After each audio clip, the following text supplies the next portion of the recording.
avec Yes. C'est notre moment. Dites oui aux actualités dans votre journal TV. C'est doux, les papiers hygiéniques malefaka indrindra natao an'ny rehetra amin'ny vidiny fitonjato ariary. C'est doux, la douceur au quotidien. De beaux projets pour des budgets serrés. Batimax, le partenaire des bons plans. Batimax, la qualité au meilleur prix. Manoltrano ny vaovao. UPRIM, Université privée de Madagascar. Manolotra ho anao ny vaovao.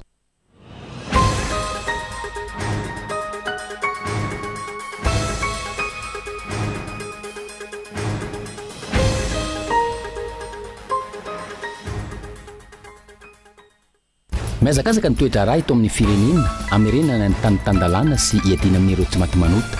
Na izany, maro ireo tsy faly no ny alahelo tseza sy ny alahelo toerana ka manao ny fomba rehetra andotoana sy ansorapotaka indrindra any anaty tambazotra tserasera. Nahiditra ponja vonjy maika eny an-tany mora ireny Arakotomanga sy ny Sakaizany rehefa avy niakatra fampanoavana teny anivon'ny Paka omaly. Vezatra ny anjehana azy ireo ny raha firaisana tsy kombakomba sy ny fanodikodiana mbola mpanjakana fa nararao tapahefana ary fanomezana tombony olona manokana raha ny fampitam-baovao avy amin'ny ministeran'ny fitsarana. Miantso ireo minisitra tompon'andraikitra amin'ny filana fototry ny vahoaka iaona sy hitafa amin'izy ireo ny antenimieram-pirenena ny alatsinainy ho avy izao. Tsy ho fivoriana fombafomba fotsiny ihany izany hoy ny filohan'ny antenimieram-pirenena fa hitakina valiny sy vahaolana mazava ary azo tanterahiny. Misy hatrany ny famoizanaina ao amin'ny distrikany Sahara vokatry ny tsy fandriam-pahalemana indrindra ny asandahalo. Tranga izay ahina iamafy manoloana ny lonilony samihafa isam-pokotany fifandonany samy malagasy izay tsy misy mahazo tombontsoa ka tokony hitondrana vahaolana ao anatin'ny fotoana fohy. Any ivelany nanaso ny fifanarahana fototra tao Qatar ho dingana makany amin'ny fifanarahana izay mikendry ny famaranana ny ady ao amin'ny faritra atsinanan'ny République démocratique de Congo androany ny solontenan'ny gouvernemanta sy ireo mpikomy ao anatin'ny vondrona M23. Fifanarahana izay antenaina anafaingana ny fampifanarahana amaranana tokoa ny fifandonana eo amin'ny roatonta. Ny andinindin'ireo avy hatrany ary.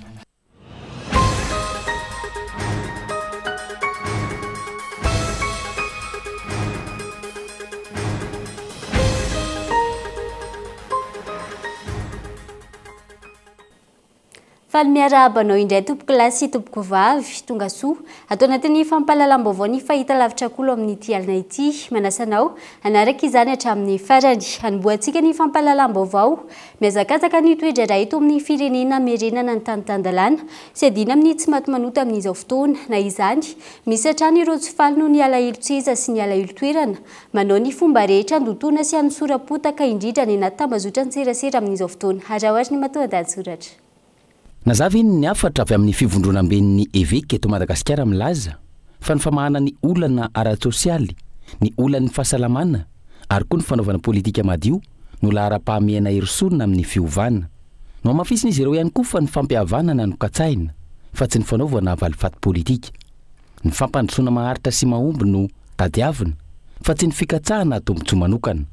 Mandeha tokoa matsy ny feo ankehitriny indrindra ho an'ireo tsy faly amin'ny mety fivoaran'ny firenena sy ny vahoaka malagasy milaza fa valifaty politika no miseho. Ireo tsy faly izay mampiasa ny teti-dratsy rehetra aminganana sy isankanana ny fanovana tiana apetraka noho ny alahelo tseza, alahelo toerana, very fahefana sy tombotsoa manokana. Misy amin'izy ireny sahy manobaka volabe isy ny fikorontanana ara-tsosialy, anaratsy be fahatany, andoto sy anosom-potaka indrindra any anaty tambazotra tserasera. Tsy ny mpitondra na ireo tompon'andraikitra ihany no enjeny ao anatin'izany fa izay rehetra mamofopofo na fanovana, izay rehetra ny tolona sy ny taky izay fanovana izay ka ampivoatra ny fiainatokantranon'ny malagasy sy ny firenena iray manontolo. Tsy hoe fiarovana ny fitondrana ankehitriny fa tena izay no zava-misy ary raha ny rehetra mahita izany iaina ny ankamaroan'ny mponina ihany koa ka isan'ny aran'ny fanenjena tahaka izany ny Kolo TV FM sy ny filota le generalin'ny orinasa amin'ny maha-mpanao politika azy. Fanontaniana mipetraka ho vaovà ao anatin'ny ray volana ve ny fampitena nisy antaonany maro teto amin'ny firenena? Ho vaovà ao anatin'ny ray volana ve ny fahantrana ara-tsosialy, ara-toekarena, indrindra ny fahantrana ara-tsaina eto amintsika? Ho vita vetivety ve izany famerenana ny tanitandalana izany? ny famongorana ireo tsy maty manota ary ny famerenana ireo arem-pirenena no robaina nandritra izay taona maro zay. Ankoatr'izay, jadona ve sa valifaty politika ny famerenan-doha? Ireo nanao fanahinina nandika lalàna, fanenjehana olona ve sa fametrahana ny tany-tandalàna ka tsy hisy nitsony ny eo ambony lalàna? Ny fanenjehana ireo tsy maty manota eto amintsika irosony ny fiadidina ny fanavaozana ny Repoblikan'i Madagasikara amin'izao fotoana. Tsy misy fanavaozana sy fanovana azo antoka ao anatiny ny fanavakavahana. Ko raha mbola misy izay fanavakavahana izay, ilazana fa misy olona eo ambony lalàna ary misy olona eo ambany fifehezan'ny lalàna, tsy hipetraka ny tena fanovana, tsy hisy naoviana oviana izany tany-tandalàna izany. Tsy misy ny fanovana raha mbola toe-tsaina mahanitra, samy makao azy no mibahana iny anivon'ny fiarahamonina malagasy. Ekena fa maro ireo sakana sy ny antony mahatonga izany, saingy tsy fitadiavana vahaolana ialana amin'izany ve no nijoroan'ny malagasy nitaky izay fanovana izay. Ekena fa mbola maro ireo lesoka, fa efa betsaka ihany koa ankilan'izay ireo ezaka efa vita. Efa misy aloha ny fiovanan-tsikaritra, raha tsy ilaza afa-tsy ny fahitana miharihary, fa misy ny finiavana amongotra ireo tsy maty manota ho lesona ho any rehetra, ka tsy ho tahaka ny fahita teto amintsika hatramin'izay dia ny hoe ireo hita fa tsy nentina taony teo aloha ihany no hotohizana. Efa hita sy tsapa fa miray fony malagasy, mifanome tanana, irosona amin'izay fanovana no takiana tao anatin'ny taona maro izay. Tsy hoe fidokafana, fa ny eny amin'ny anteny meram-pirenena azy efa misy fanovana goavana tsikaritra ihany koa. Manomboka saha mandray ny andaikiny sy ny iraka nampanaoviny vahoaka azy ireo ny solombavambahoaka. Irosona ny fametrahana ny fitsarana avo, irosona ny dinika miaraka amin'ny fahefanam-panatanteraka, ary inona fa tena hisy ady hevitra mikasika ny teti-bolam-panjakana hikatsahana marina ny tena tombotsoan'ny vahoaka sy ny firenena iray manontolo. Mifandraika amin'izay hatrany, nahiditra ponja vonjy-maika eny Tanimora Irina Rakotomanga sy ny sakaizany. Taorian'ny fiakaran'izy ireo fampanohavana teny amin'ny paka omaly, vezatra ny enjehana azy ireo mora tsy hivina, ny raharaha firaisana tsikombakomba sy fanodikodinana ny volam-panjakana, fanararota-pahefana ary fanomezana olona tombony manokana raha ny fampitam-baovao avy eo anivon'ny Ministeran'ny Fitsarana. Tsiara Servelo. Taoriany fanady adinana tao azy ireo teo anivon'ny paka omaly sy tiny amin'ny Bianco nandritry ny andro maromaro. Nidoboka ponja vonjy-maika eny Antanimora Irina Rakotomanga sy Jerry Sakaizany araka ny fampitam-baovao ofisialy navoaka ny ministry ny Fitsarana, voapanga amin'ny fanodikodonam-bolam-panjakana, fanararota-pahefana sy fanomezana tombon-dainy, fampiasana osika, firaisana tsikombakomba sy famotsim-bola, mifandraika amin'ny raharaha Madagasikara Airlines sy ny orinasa Probeton Sarlu izay tanontany Jerry Sakaizany Irina. Izany pomba ny fitondrana teo aloha voizina fa valifaty politika izao zava-misy izao. Nahazatra ny rehetra amin'izay ny fioaram-pefy amin'ny fampiarana lalàna ho ny filoha-hevitry ny Antoka PM Tompola Michela manoloana izany. Mila saziana izay rehetra mandika lalàna raha ny fanehoan-kevitra. Dia rehefa fampiarana lalàna dia fampiarana lalàna tsotra fotsiny. Isika lasa zatra ny zavatra nisy teo aloha dia mbola lasany amin'izay foana ny zavatra jerentsika fa rejerena amin'ny fotsy miakatra, amin'ny maso tsy miangatra dia fampiarana lalàna foana niza zany mpitondra fanjakana. Fa izay karazana pavura zay, karazana excès zay, karazana débordement zay no nahazatra antsika teto ka mety lasa mampisy an'ilay fieritreretana hoe misy ny valifaty politika na ohatran'izay fa rehefa arahana ao anatin'ny cadre rehetra voapetraky ny lalàna le izy dia tokony ho atao mihitsy ary tena tokony ho atao ary ny izany fampiarana lalàna izany mba tsy isiany tsy maty-matinota, mba tsy isiany fanararotana fahefana rehefa tonga eo amin'ny fahefana anankiray ianao, mba isiany ihany koa ny hoe encadrement ho an'ny olo-pirenena tsirairay avy dia averiko ihany hoe ny débordement sy ny bavura fotsiny no ezahana mba tsy hisy toy ny fanaony teo aloha, mba tsy hisy ny hoe famoroporonana dossier fotsiny no hanenjehana olona fa rehefa zavatra voamarina tsara satria misy ny fampanohavana, misy ny fanaovana ny fanadihadiana maro samihafa ka rehefa voapirofo fa manao fandikan-dalàna ny olona iray na iza dia tokony tsy hisy mihitsy ny exception. Olona misy enina no nitanana amponja vonjy-maika amin'ity raharaha ity, ka olona telo hafa fampiasan'ny Madagasikara Airlines no nahiditra amponja ankoatra ny Irina Rakotomanga sy ny Sakaizany. Nahazo fafana vonjy-maika eo ambany fanaraha-masony Fitsarana ny iray hafa. Raha ny fanazavana avy amin'ny paka Antananarivo izay notateriny Braomaly eo tena miady amin'ny kolokolo tamin'izy ireo. Mandidina ny efatra tapitrisa ariary ny fanodikodonam-bola tamin'ny tsenam-barim-panjakana teo anivon'ny Madagasikara Airlines sy ny Probeton Sarlu. Efa voaray Bianco tamin'ny 12 Desambra 2024 ny fitoroana ity raharaha ity. Efa tamin'izany no nahitana tsy fanarahan-dalàna maro ny fomba nahazo ny orinasa Probeton Sarlu izany tsenam-barim-panjakana izany. Andrasana araka izany ny toy ny raharaha. fa isan'ireo vokatra malagasy maro tsapiarany États-Unis ny abatserana na 5% ny lavanille araka ny didim-pitondrana izay nitsony avy ny filoha amerikanina Donald Trump omaly 17 Novambra ny antsiripirian'izay ary.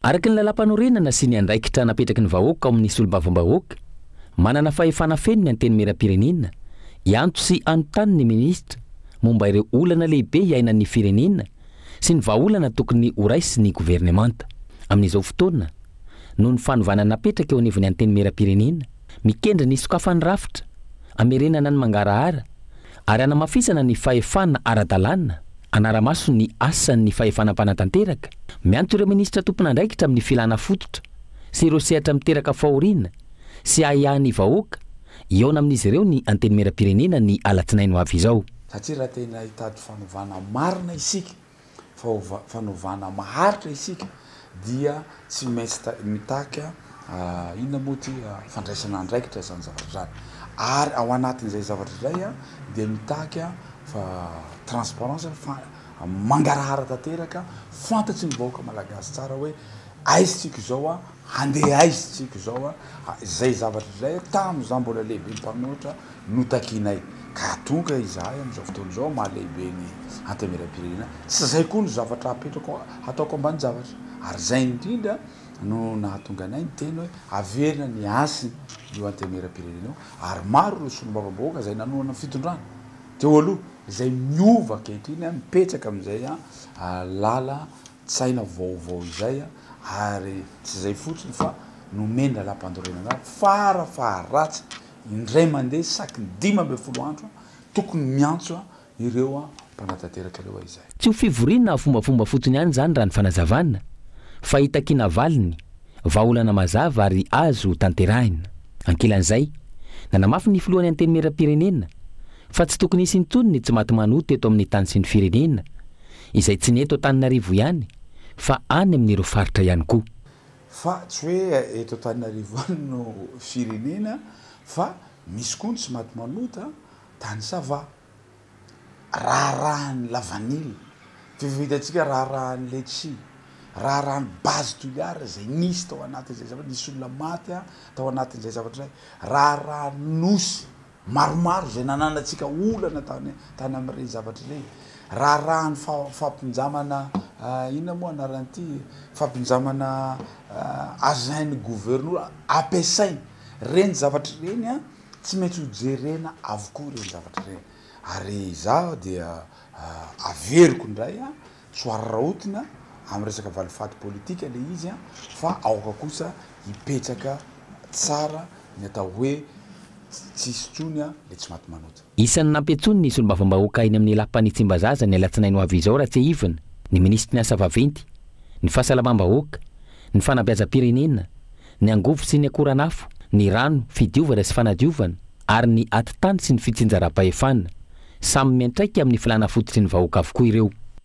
Antsona taony teo anivony anteny miram-pirenena miantso ireo ministra tompon'andraikitra amin'ny filana fototry ny vahoaka malagasy moa zany inarahantsika teo iny fa ity manaraka ity ny didim-pitondrana izay nisony avy ny filoha amerikanina Donald Trump ndao arahantsika vetivety. Nosony avy ny filoha amerikanina Donald Trump omaly 17 Novambra 2024 ny didim-pitondrana izay manova ny abatseranana niatra tamin'ireo entana sasany ilain'ny mponina amin'ny fiainana andavanandro ny 2 Aprily 2024 lasa teo. Io didim-pitondrana io izay manafoana ny abatseranana 500 isanjato amin'ireo vokatry ny fambolena toy ny lavanille, cacao, ireo karazana épices sy ny lohamenaka na huile essentielle. Isan'ny nandraisan'izao fepetra izao ankoatra ny fampiresahana ny fitonjovan'ny Amerikanina ny mpanjifa ao aminy amin'ireo vokatra tsy misy ao an-toerana. Miaraba manokana izany fanatsarana izany ny masoivo malagasy monina sy miasa Washington izay nanamafy fa vokatry ny fampiresahana ara-diplomatika notohanan'ny mpitondra Amerikanina mikendry ny ampivoarana ny famatsinana sy ny fanakalozana eo amin'ny Madagasikara sy États-Unis. Nanamafy ny fahavononany ampivelatra sy ampitombo ireo vokatra malagasy eo amin'ny tsena Amerikanina ary anamafy ny fiaraha-miasa ara-barotra azo ny roa tota tombontsoa miaraka ihany koa ity farany. Manaitra ny fitondram-panjakana ijery ireo mpitolona mbola misy voatazona amponja ny plateforme stratégique opérationnel multi-angulaire ity vovonana ity izay nitsangana tamin'ny fomba ofisialy ijoro arofan'ny fitondrana ivondronan'ireo teknisiana nandray anjara tamin'ny tolombahoaka izay no tanterana teto amin'ny firenena. Rina fitiavana no mitatitra ny Tsiprianzay. Mbola misy 20 ireo olona voatazona amponja amin'izao fotoana voasambotra nandritry ny tolombahoaka nanomboka ny 15 septambra lasa teo. Misy amin'izy ireo no nampidirina amponja noho ny fandrombana izay nataony. Saingy tao ihany koa ireo olona nitolona tsy meloka fa mety voasambotra niaraka tamin'ireo mpandroba na nosamborina noho ny fanendrikendrehana. Hiakatra fitsarana amin'ny 17 ny volana Novambra ho avy izao izy ireo raha ny daty voatondro. Miantso ny fanjakana noho izany plateforme stratégique opérationnel multi-angulaire na ny PSOM amoaka ireo mpitolona izay tsy nisy adosoana izay nataony. Ny olana misy dia izao lay présomption d'innocence satria mifangaro kely amin'ny resaka hoe misy piazy lay lay fandraisany fitsarana azy zany hoe misy tsy tena mpitolona fa misy nanao fandrombana. Raha jerena nefa ny taratasy io moa zany zay secret anatin'ny taratasy dia mahita zay fa misy amin'ireny olona zay voatana an'ireny mety tsy ho izy rehetra dia tena olona madio saika victime ohatra hoe misy zazalahy kely any hoe samborina ny vidy fanafody dia miady moa zay mba hisinony hoe fitoviana mino zay fa tsara rajary ny fitsarana satria amin'izao fotoan'izao koa ny zavatra heverina fa misy dia hita zany fa ilay resaka hoe pression politique eo anivon'ny fitsarana mino zay fa tsy misy zany amin'izao fotoan'izao ka dia hitsara rajary ny fitsarana. Ijoro panelanelana hitondra vahaolana hierovana ny tolona sy hanatrarana ny fanovana no takiana teny ankaja ny vovonana PSOM. Andray anjara amin'ny fikoanan-doha-pirenena ihany koa izy ireo ary nanamafy ny mahazava-dehibe izany rosoana amin'ny fanavozana. Tanjonay dia hipetraka ary ametraka ho arofanina ny fitondrana io. Zay tsy contre, zay aloha tonga dia apetrakay. Fa rehefa mahita kosa zay zavatra tsy rariny na tsy mandeha amin'izay laoniny dia vonina amin'ny psaoma iteny. Mbola miditra aminy hoe ho tafitan'ny gouvernement tasa tsy ve ny tena hoe le fondation hatreto fa ny anay fotsiny dia hoe isika miaraka isika andao sika hiaraka ho entité anankiray mihitsy sika organe anankiray hiara isalahy mba hatotosan'le tena hoe refondation le tena hoe fanovana tena marina fa tsy mila misarasaraka tsika ao anatin'le izy. Ivondronana ireo mpitolona teknisianina teny Ankanja ahitana ny tanora, mpitsabo, mpisolovava, mpanakanto, influenceur, mpandraraha, fikambanana sy maro hafa ity vovonana PSOM izay nitsangana tamin'ny fomba ofisialy ity. Ankoatra ity plateforme avy nitsangana ity, misy ihany koa ny KMT na ny komety miaro ny tolona ahitana ireo mpanao politika, nanteny ny tanora ho an'ny fanorenana sy fahaleovantena hikambanana ireo tanora sy ireo mpianatra. Ireo fikambanana ireo izay tsy ivona fa nitsangana iray volana teoriany navitan'ny tolona.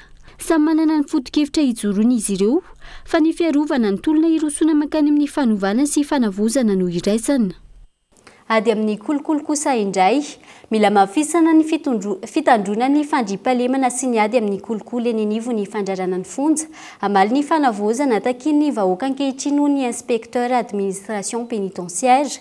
Antony anaovan'izy ireo ny fikoanam-pindoham-pirenena androany, ametraka fomba fiasa sy lamina vaovao. Rina fitiavana. Anisany sampandrara-panjakana ahenona fitarenana maro manoloana ny kolikoly ny eo anivony fandrarana ny fonja.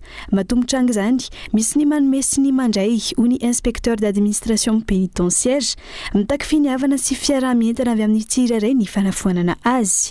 Défi no atao zany ady amin'ny kolikoly zany aloha mazava ho azy tsy vitan'olona samirery.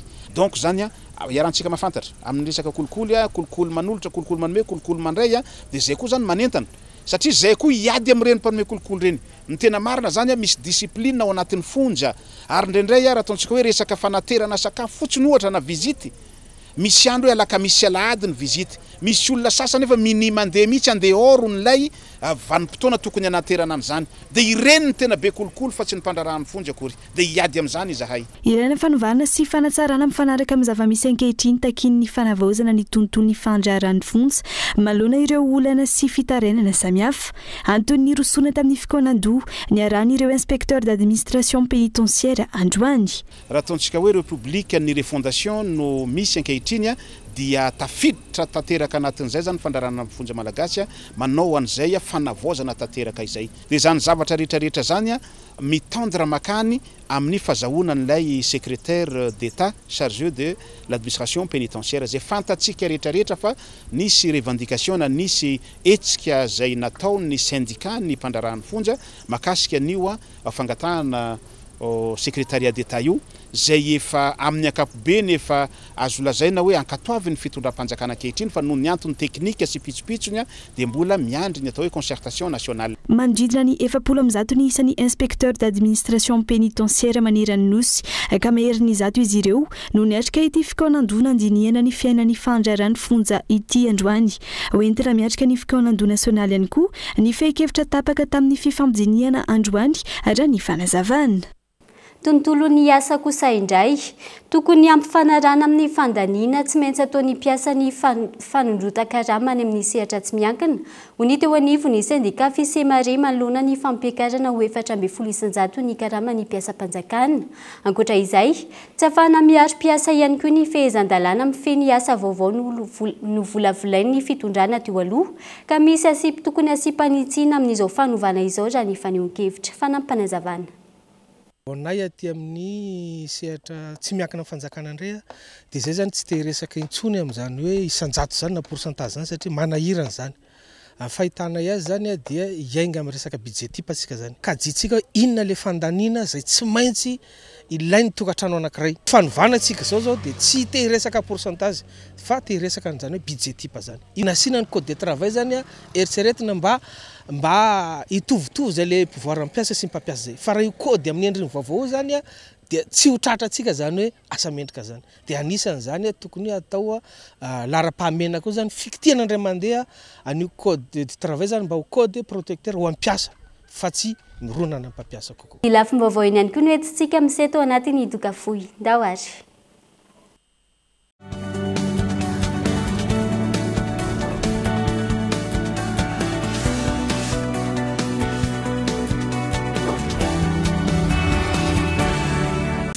Anay baka toliara toy mamboly raha maro ako tsy tia balahazo karakarainay malagasy lafarina zato isan-jato fikarina eto atoerana manify sy maivamaivana ery raha andoky raha matsiro sy mora levony andramika zaho an'io no mampiavaka amin'ny malagasy. Fêtons ensemble nos anniversaires. 2 ans de Carrefour, 31 ans de Jumbo Score. Découvrez nos promos exceptionnelles pour notre anniversaire sur tous vos produits préférés. Et tentez de gagner un week-end à Ansanity Resort à Majinga, 14 motos, des caddies mystères de 1 million d'ariars et plein de lots fabuleux avec nos partenaires. Pour participer, rien de plus simple. Du 27 octobre au dimanche 16 novembre, faites vos achats et récupérez votre ticket de tombola directement à la caisse. Participez dans tous nos magasins. Jumbo Score et Carrefour Madagascar, c'est la fête chez nous. À Tuléa, on cultive plus qu'un manioc. On prépare malakas, une farine 100% locale, fine et légère, pour une cuisine à la fois savoureuse et plus digeste. Essayez-la aujourd'hui, goûtez à la différence malakas.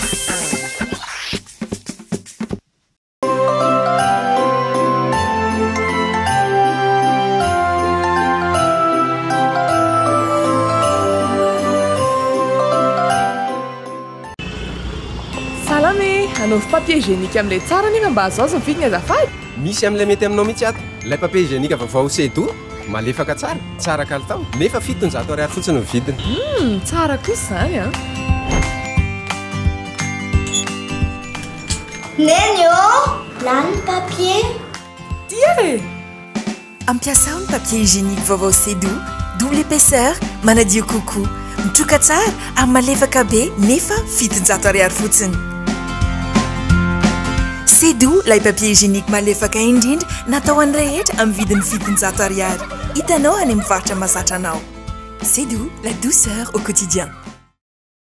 Vaovao be indray le tia ombalika vaovao le tsy ny fiteny vaovao ohatrany o TV lesie le tiako tsy maraka aroty misy TV écran plan LED HD 32 pouces miampy antona enina mazava tsara mandeha amin'ny hery masoandro azo amahanana finday wow kosa afaka mijery mavelasa amizay tena na baolina wow TV manomboka amin'ny 4,000 ariary isanandro mandra-pahefanao ny vidy manontolo hitanao eny amin'ny Yas Store sy ireo mpanjaka akaiky anao balik mamiratra no avika.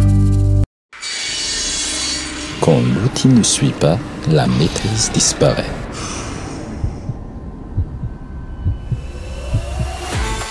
Précision absolue, puissance maîtrisée, efficacité sans faille, fluidité et contrôle.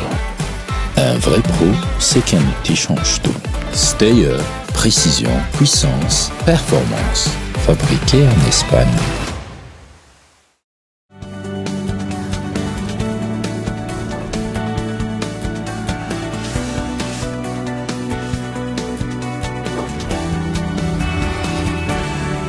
Mamerina ny araba tompoko lahy sy tompoko vavy tonga soa indray atao anatin'ny tapany faharoa sady farany fampahalalam-baovao mbola manasana ao hatrany anaraka izany hatramin'ny farany anoizantsika ny fampahalalam-baovao isan'ny sekoly ambony manana ny mampiavaka azy ao Mahajanga manerana ny Madagasikara ny ESIG na ny École supérieure d'informatique et de gestion des entreprises Omalotolakandro namoaka mpianatra miisa 250 misalotra ny anarana star izy ireo izay natao tao amin'ny hôtel Rose Rouge Mahajanga Anjaro Père Kolo Mahajanga. Mpianatra miisa 250 misalotra ny anarana star na vita fianarana tao amin'ny ESIG na ny École supérieure d'informatique et de gestion des entreprises eto Mahajanga no nozaraina mari-pahaizana sy navoaka tamin'ny fomba ofisialy ny tolakandro ny zoma 14 novembre 2024. Misa 152 ny nouveau diplômé tsika tamin'ity anio ty izay mizara niveau anankidimy misy ny année préparatoire izay azonany diplôme BAM na ny brevet d'agent de maîtrise de misy ihany koa ny tao amin'ny DTS azahoanany diplôme de technicien supérieur ny licence professionnelle ho an'ny 3e année master professionnel première partie ou en 4e année, sini master professionnel deuxième partie ou en 5e année. Miss filière marmar ni amnesty, miss ni droit privé des affaires, droit public, sciences politiques, informatique de gestion, tourisme, hôtellerie, commerce international, comptabilité, finance, ni management et administration des entreprises. Ils ont filière mbola vaovao izy io teo amin'ny 2 ans nanaovana azy natokana ho an'ny olona rehetrarehetra manana licence tsy mifidy fa rehefa licence dia afaka manao ny filière anankiray. Partenariat-nay miaraka amin'ny vice-rectorat de Mayotte, l'université à La Réunion, l'université à Montpellier France, marobe zany fa io zany manana ny partenariat bebe kokoa indrindra ny any France. Une condition nu, mila akizi mananani note écrite 14/20 minimum, mananani diplôme langue française, mananani diplôme langue anglaise. Sekoly ambony manana ny mampiavaka azy ny ESIG, mpampianatra efa zatra raha avokoa no mizara ny traikefany ahatonga ireo mpianatra olombanona sy hiavaka hatrany. I am really happy today to be one of the star of all of the students of ESIG, and I'm really happy and I invite you to come and learn and be one of the students of ESIG. Nahazo major de promotion zavatra azoko tenenina amin'izany fanomanana aloha tena mianatra raha amin'ny voalohany tena nanomboka tsy natao kilalahy fa tena mifofotra mafy anatin'ilay fianarana dia nahazo résultat. ESIG université privée manana collaboration internationale de mifampianarana ao zany mpampianatra mahay mampita fahalalana de misy ny cours présentiel sy ny à distance. Zay zany ny avantage raha ohatra ka anao efa miasa fa mbola te hahazo diplôme bebe kokoa afaka sady miasa anao manao an'le formation à distance. De manasa antsika jiaby zany izay te hianatra hanohy fianarana na koa hoe vo afaka baka na tsisy baka hiditra amin'ny ESIG satria marobe zany avantage ao. ao Antsararano ambony no ahitana ny ESIG eto Mahajanga ary mbola mandray mpianatra ny ESIG hatramin'ny volana Desambra izao. Raha mila fanazavana fanampiny dia afaka miantso ny 034 15 081 86 na ny 032 04 585 81. ESIG, faire savoir notre savoir-faire pour votre savoir-être. Fa tsy azo atao intsony amin'izao fotoana ny manala fanadinana azona permis de conduire amin'ny anaran'ny mpiadina manokana. Tsy maintsy atao amin'ny alalan'ny sekoly izany manomboka izao ireo mpisehatra izay nanovana fanadidina. Ny fifehezana ny lalàna mifehy fifamoivoizana izay maharitra iray hatramin'ny 2 volana eo. Ny mahakasika izay tontolon'ny fianarana familiana fiarakodia izay dia ireo dingana rano azona permis de conduire indray ary ndeha arahantsika tao anatin'ny zanam-pandaharana fantaro. Gabin Eloi.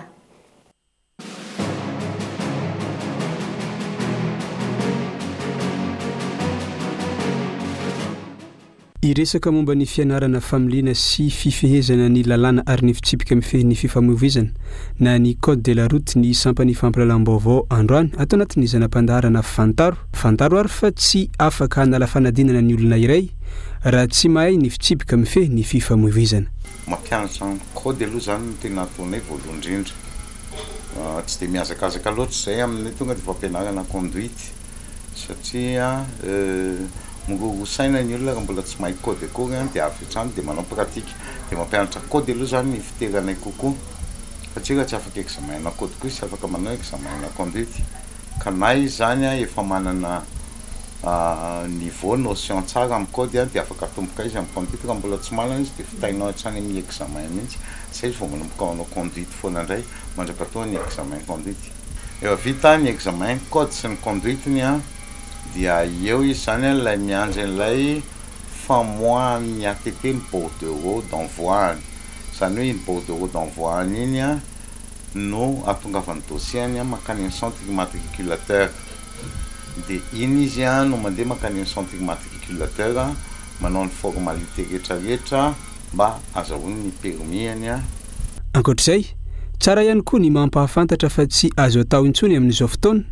ny manala fanadinana amin'ny anaran'ny kandida manokana na ny kandida libre fa tsy maintsy manana taratasy avy amina sekoly mpanofana vao azo ekena ny firotsahany andray anjara amin'ny fanadinana. Auto-école irery ihany no afaka mampanala fanadinana amin'izao fotoana izao fa tsisy intsony ilay hoe candidature libre zany hoe tsisy afaka mieritreritra intsony zany hoe mirotsaka amin'ny anaran'ny tenany fotsiny ihany izy dia ndeha izy hanao dossier dia hanao fanadinana tsisy an'izay intsony.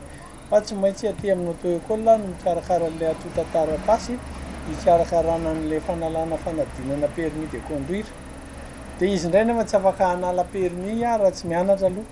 Dia mianatra aty amin'ny auto-école zany izy dia mizara roa moa fianarana, misy ilay hoe fianarana an'ilay code de la route zany ilay fitsipika amin'ny fifamoivoizana dia misy ilay fianarana an'ilay familiana mihitsy an'ilay moto na ilay fiarakodia. Fa ny fepetra fotsiny dia hoe mahay code de la route ilay olona vao mahazo mandeha manao fanadinana.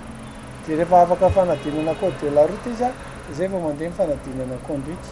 Raha olona vao hianatra na débutant maharitra iray na 2 volana eo ny fianarana avy eo afaka mampitombo miandalana ny trekefa sy fakana ireo permis isanambaratongany. Ohatran'ny antsika zao dia raha ho an'ilay sokajy B zany ilay catégorie B dia atao anatin'ny D. Dia ity zany no mifototra ho an'ny rehetrarehetra aloha ho an'ilay catégorie B. Dia rehefa manampy izy rehefa avy eo tsy mivoana amin'ity, ity tsy azo ialana fa ity efa eo ihany fa ampiana an'ilay hoe hanao fitateran'olona izy. Dia misy indray code de la route mifandraika amin'izay manokana fa tsy maintsy mahafehy an'ireto ihany koa. Dia ny moto moa dia misy ohatr'izay koa misy hoe misy tokony ho fantatry ny moto anatin'ity rehetrarehetra fa misy atsipiriany vitsivitsy ho an'ny moto manokana. Ohatran'ireny hoe inavy ny fitaovana ahoana ny tokony atao moto eny an-dalana tsisy indray manokana ho an'ilay sokajy. Dia ohatr'izay koa raha ohatra hoe hanao fitateram-bokatra ianao zao dia ity zany aloha tsy maintsy. Dia ilay izy koa moa hoe tsy maintsy manana an'ilay permis B aloha herintaona niasana izay vao mahazo manampy an'ilay sokajy mitatitra olona na mitatitra entana na ilay mitarika semi-remorque. Raha iverenana ny dingana fakana permis de conduire ny sekoly mpanofana na ny auto-école no mikarakara ny antota-taratasy hiatrehin'ny mpianatra ny fanadinana fa ihany koa mpanelanelana miandraikitra ny antota-taratasy sy ny mpiadina hatreny amin'ny SIM na ny centre immatriculateur du Madagascar mandra pivot ny permis de conduire. Rehefa eken'ny ao amin'ny centre immatriculateur le atao tantaratasy le candidat zany de ny auto-école moa manatitra azy any de maka azy any aveo de aveo apetraky ny auto-école any amin'ny foibe mpanadinana any amin'ny ATT hoe reto ny nay mpianatra hanala fanadinana kody de rehefa manao fanadinana izy afaka reo de mandeha ndray rehefa aveo ndray alainy auto-école ndray le atao tantaratasy le dossier zany de mipetraka aty aminay ndray herinandro orinany nafahan'le olona fanadinana kody izy mahazo manao conduite farany aingana indrindra farany ela moa tsy mihoatra ny tevolana hoe fabolana de efa tokony efa hoe mieritreritra hoe tokony efa sao de ho lany daty satria misy daty tsy maintsy enjena ihany tsy mihoatra ny embolana zany le dossier anankiray io de ao anatin'izay zany tokony hanaovana azy de rehefa mandeha ndray le fanadinana conduite aveo ka afaka soma tsara le olona de mamoaka ndray foibe mpanadinana n'le hoe bordereau d'envoi efa azo ndray bordereau iny de aty aminay ihany koa izy maka an'iny satria adressé ny ATT aty aminay iny de efa mahazo ny aty aminay ndray izy zay vao alefanay mandeha mam'izay fotoana mampalalaka azy makany amin'ny fahatany any no tsy afaka hiteny hoe afirinana manao ahoana ny azahoana amin'ny permis satria manana difficulté kely amin'izao zay efa eo ampitadiavam-bahaolana miaraka amin'ny ministère. Raha ny fanazavana voaray anokanana fotoana mandritra ny fiofanana ny isorohana amin'ny lozam-pifamoivoizana ary ampidirina ao anatin'ny fanadinana izany raha ny fanazavana atrany tsy voatery ho tsy fahaizan'ny mpamily no mahatonga ireny lozam-pifamoivoizana amina kodiarana ireny fa mety ho vokatry ny tsy fitandremana. Matoa misy ny accident dia indraindray atao hoe fanahinina raha zay ny azo tenina anazy satria adininy ny zavatra nampianarana azy fa mety netiny taoka izy na netiny fisesehoana na netiny fananana fiara matanjaka dia mananao foana de miseho ny loza izay analana eo auto-école midécline responsabilité tanterak'izay any amin'ny resaka accident satria matoa afa-panadinana ireo olona ireo nanala fanadinana izy mety amin'ny mpanadina zay ny zavatra noho zany midécline responsabilité ny auto-école raha sendra misy ny loza miseho fa tokony hojerena hoe inona ny vokatry ny loza ary matetika efa jerena le izy de hitatsika nandeha mafy mamy hoe nandeha sens unique ohatr'izany de mandainga kosa raha zay auto-école ny ampianatra olona mandehana sens unique na misotro toka na manaova excès de vitesse. Feiny mila mahay ny code de la route ny olona iray vao miatrika ny fanadinana momba ny familiana ary orin'izay vao mahazo ny permis de conduire fa milohan'izany tsy maintsy mahafeny ireo antota taratasy fototra toy ny copie nahaterahana certificat médical dika mitovy amin'ny karapanondrona passeport taratasy manamarina fampiadina avy amina sekoly ary dika mitovy amin'ny sokajina permis de conduire teo aloha raha toa ka efa manana izany mivaova arakaraka ny sekoly sy ny mpianatra ny faharetita ny fianarana fa manodidina eo amin'ny ray na 2 volana eo raha ny fanazavana. Iverina ny Mahajanga vetivety isika ato anatin'ity fampahalalam-baovao manaraka ity. Nampiantso mpanao gazety ny maraina teo ireo olona voatontonona mifanolana amin'ireo fokon'olona ao Antsirasirantany Malandy. Vakipatra fahatelo amin'ny commune Ambonivohitra Mahajanga. Nampafantatra ireo porofo manamarina ny mahatompy tany azy izy ireo izay efa nisoratra amin'ny anarana hatramin'ny taona 2014. Nitondra fanazavana mikasika izay moa ny taleminy Sampandrara ny fananantany any toerana. Nivoaka tamin'ny fahanginany Iandrematoa Karim Asanali ilay voatontonona ho mpangalatra tany ao Antsirasirantany Malandy centre vakiparitra fahatelo eto Mahajanga ka namoaka tamin'ny mpanao gazety ny maraina teo ny porofo eo ampelantanany ny mahazo ny tany mirefy 2 hektara 20 ara 420 centiara antsoina hoe Jardin Aïl Afrine mitondra ny titre foncier laharana 5405 BR ao Antany Malandy centre vakiparitra fahatelo izay misoratra amin'ny anaran'Andriamatoa Karim Asanali hatramin'ny taona 2014 araka izao hitantsika amin'ny sary izao ary mbola nakany certificat juridique tamin'ny faefatra ny volana novambra 2014 teo teny amin'ny sampandrarany fananantany izany amin'ny taona enina sy roa arivo na vita titre fa talohan'izany izy dia Mosenmany Bellefontaine izy io Bellefontaine izay fantotra fa terrain communal tamin'ny commune no nandehanan'ny fangatahana tamin'izay ary nazahoan'ny titre io tany io raha ty plan ty tany amin'ny 2006 tany ary tamin'izay fotoan'izay toerana mbola sy misy zavatra miteo amboniny teo culture de cocotier no zavatra misy teo tsy mbola nisy trano tsy mbola nisy ninninona tsy misy ninninona fa izay izy tamin'ny taona 2006 zany raha ny loharano-baovao hatrany tamin'ny taona 1997 no nambolena voanio io toerana io sy ny tany mifanila amin'io tany io izay antsoina hoe jardin à île Afrine Suite mitondra ny titre foncier laharana 5406 BR izay mbola Anandriamatoa Karim Asanali hatrany izay nibodon'olona maromaro niteraka disadisa izany saingy nisy ny ordonnance navoaka ny fitsarana nahafana namena ny tsatobato izay nisy nanala raha ny fanazavana araka ny saritany izay efa misy eo am-pelatanana dia ny service topo no niakatra tany tamin'izay fotoan'izay nanao le nagnatanteraka le ADD miaraka amin'ny fitsarana en 2 temps voalohany miaraka tamin'ny fitsarana ny faharoa dia tsy maintsy ordonnance koa no maneraka zay hoe averino ny borne hita tamin'ny hitano jardin à île Afrine io dia misy rapport mazava tsara natao tamin'izany fotoana izany ary namerina le vato no namerina koa le ordonnance nankena amin'ny fatsarana ambaratonga amboa ny mpiambina na ny gardien ny karamaina ny ambina ny tany isy ireo olona maromaro piray tsikombakomba taminy no nibody ny tany n'Andriamatoa Karim Asanali sy nivarotra izany tamin'ireo olona izay milaza ankehitriny fa azy ireo ny tany ka netomboka teo ny disadisa sy ny fifampitoriana teo amin'ny fokon'olona sy Andriamatoa Karim Asanali etsy andaniny tsy anaiky velively ny ibodon'olona ny taniny izay efa titre borné amin'ny anarany kosa i Andriamatoa Karim Asanali izay tompony io tany ao Antsirasira Antany Malandy vakiparitra fahatelo eto Mahajanga io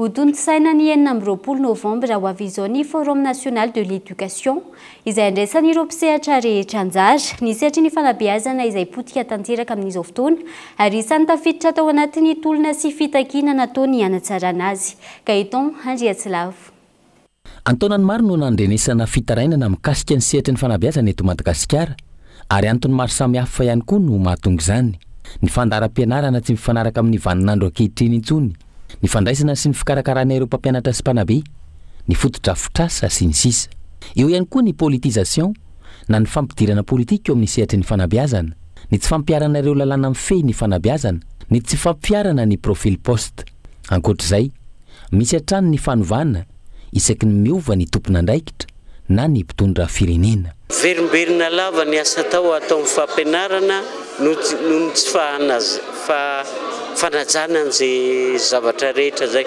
ohatra hoe misy olona efa petraka eo efa hofanina dia misy manala dia lasa olom-baovao indray eo tsy nahazo an'le fanofanana teo dia lasa eo miverimberina foana ny asa tao dia manaraka an'izay le olona mpisehatra atao amin'ny fanabeazana zany tsy manana fahalalahana hanao zavatra ary tsy tonga lavitra ny fahalalahany ho fanatsarana io sehatry ny fanabeazana io araka izany ny rosona ny fakan-kevitra ho fanomanana ny Forum National de l'Éducation izay atao ny 9 novambra ho avy izao niarahana tamin'ny CONAMEPT na ny Coalition Nationale Malagasy pour l'Éducation pour tous ny SELCO ny solotenan'ny ZNZ ny solotenan'ny syndicat sy ny fikambanana misehatra amin'ny fampianarana ary ny solotenan'ny firaisamonim-pirenena tafiditra tao anatin'ny tolona natao ny fanatsarana ny tontolon'ny fanabeazana io ka antenaina hitondra vokatsoa izao fotoanandoha izao isan'ny mahatonga ny olana eto amin'ny firenena dia le olana fanabeazana dia vokatr'izay mahatonga ny instabilité politika eto amintsika io satria ny fanabeazana ny fototry ny fampandrosoana raha ohatra ka misy olana anisan'ny lalatsaina ny tondrana ny tolona zany dia ny fanarenana ny fanabeazana zany hoe lahara-pahamehana raha ohatra ka anao fanorenana tena izy dia anisan'ny lahara-pahamehana momba ny fanabeazana eto Madagasikara. Niainga tamin'ireo fitarainana misy 20 voaray tamin'ny taona 1940 navoaka ny kahie-pamokarana napetraka ny dinika no tanterahana teto. Tanjona ny anatsarana ny kalitaon'ny fampianarana, famerenakasina ny asa fampianarana, isin'ny fitoniny eo amin'ny politika fampianarana, ary indrindra fifandanjana eo amin'ny fampiofanana sy ny tenady eo amin'ny tsenan'ny asa. Lafiny tsy fandriampahalemana kosa indray, tsy mitsaha-mitombo hatrany ireo mamono ny aina eo amin'ny distrika ny Sakara amin'izao fotoana, tranga izay ina iamafy hatrany manoloana ny lonilony samihafa eo amin'ny sapokotany ho nisy olombavim-bahoaka avy any an-toerana honina saina. Tsy mbola voafehy ny asan-dahalo ary miseho amin'ny endrika samihafa ao amin'ny distrika ny Sakara raha latrombo no nisy tany aloha tato ato tonga hatramin'ny famoizana aina. Voatsela zao dia nisy an'iny omby 7 izay lasany dahalo dia tratra le omby fa saingy valo amin'le tompon'omby tamin'le fifandonana no naratra ary 2 ny dahalo maty. Ny olana anatin'izay ao zany dia le fitondrany reto malaso reto basy mahery vaika ary nisy Kalaknikov tao anatin'io. Zay zany no nanovanay antsoavo amin'ny tompon'andraikitra isan'Ambaratonga mba hanatanterahana an'ny fomba hoentina hanaovana lamina miainga avy amin'ny opération. Tsy ara-dalàna ny fambolena satria matahotra le vahoaka, tsy ara-dalàna le fiompiana satria matahotra le vahoaka, mamarotra ny fananany amin'ny fotoana tsy tokony hamarotana an'izany. Mahavelombolo ny fiaviany Rotsakorana ahafahan'ireo tantsaha misehatra amin'ny fambolena sy ny fiompiana ho hiatrany ny faneho-kevitra. Olana ity trangana tsy fandriampahalemana arahana fifandonana sy fifamoizana aina ity ka tokony hijerena fitondram-panjakana vaolana aingana. Maresaka avy any ivelany, nanasoa ny fifanarahana fototra tao Katara, ho dingana makany amin'ny fifanarahana izay mikendry ny hamaranana ny ady ao amin'ny fahatratsinanan'ny République démocratique du Congo androany nisy olo-tenan'ny gouvernemanta sy ireo mpikomy anatin'ny vondrona M23.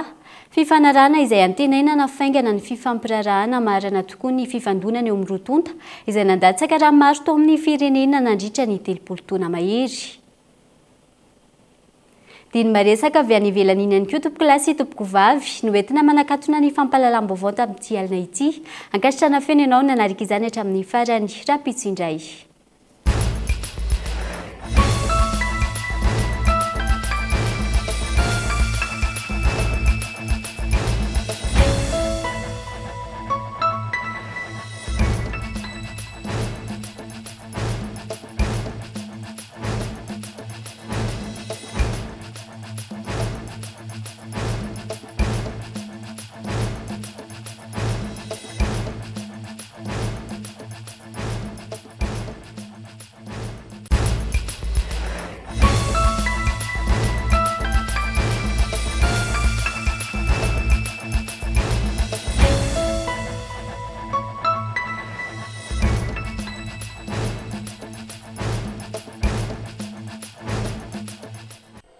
UPRIM, Université privée de Madagascar. Nanolotra ho anao teo ny vaovao. C'est doux, lay papier hygiénique malefaka indrindra natao an'ny rehetra amin'ny vidiny 700 ariary. C'est doux, la douceur au quotidien. De beaux projets pour des budgets serrés. Batimax, le partenaire des bons plans. Batimax, la qualité au meilleur prix. Avec yes. C'est notre moment. Dites oui aux actualités dans votre journal TV.